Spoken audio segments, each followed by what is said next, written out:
ডাহুক জলাভূমির লাজুক পথচারী। কখনো কি ভোরের নিস্তব্ধতায় দূর থেকে ভেসে আসা অদ্ভুত এক ডাক শুনেছেন? ঝোপের আড়ালে লুকিয়ে থাকা এক ছায়ামূর্তি হঠাৎ দৌড়ে চলে গেল পানির ধারে।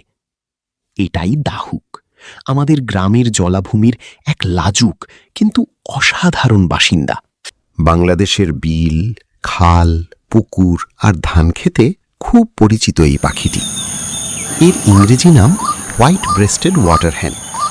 ছোট থেকে মাঝারি আকারের এই পাখিটির গায়ে কালচি ধূসর রং, আর বুক ও পিঠ একদম সাদা, যেন কালো সাদার নিখুঁত মিশ্রণ। দেহভঙ্গি ও চলাফেরা। দাহুকের সবচেয়ে মজার ব্যাপার হল তার হাঁটা। লম্বা পা আর সব সময় একটু উঁচু করে রাখা লেজ, যেন সে খুব তাড়াহুড়ো করে কোথাও যাচ্ছে। পানির ধারে দৌড়ে বেড়ানো আর হঠাৎ ঝোপে লুকিয়ে পড়া, এটাই তার স্বভাব।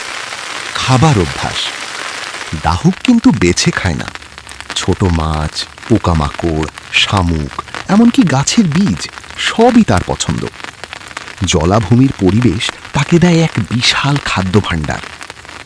ডাক। এই পাখির ডাক কিন্তু একদম আলাদা। ক্যা ক্যা বা কোর কোর ধরনের জোরালো শব্দ, যা শুনলে সহজেই বোঝা যায় আশেপাশে কোথাও দাহুক আছে। প্রজনন ও পরিবার।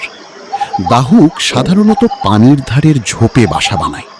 5 থেকে 7টি ডিম পাড়ে, আর মা বাবা দুজনেই ছানাদের যত্ন নেয়। ছোট ছোট ছানারা পানির ধারে দৌড়াতে শেখে খুব দ্রুতই।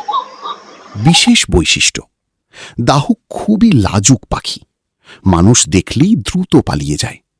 তবুও তার উপস্থিতি আমাদের প্রাকৃতিক পরিবেশের সুস্থতার একটি চিহ্ন। প্রকৃতির এই ছোট্ট বাসিন্দা চুপচাপ নিজের মতো করে বেঁচে থাকে, আমাদের চারপাশের সৌন্দর্যকে আরও জীবন্ত করে তোলে। তাই পরের বার যদি কোনো জলাভূমির পাশে হাঁটেন, একটু খেয়াল করে দেখুন, হয়তো ঝোপের আড়ালে আপনাকে দেখছে এক লাজুক দাহুক।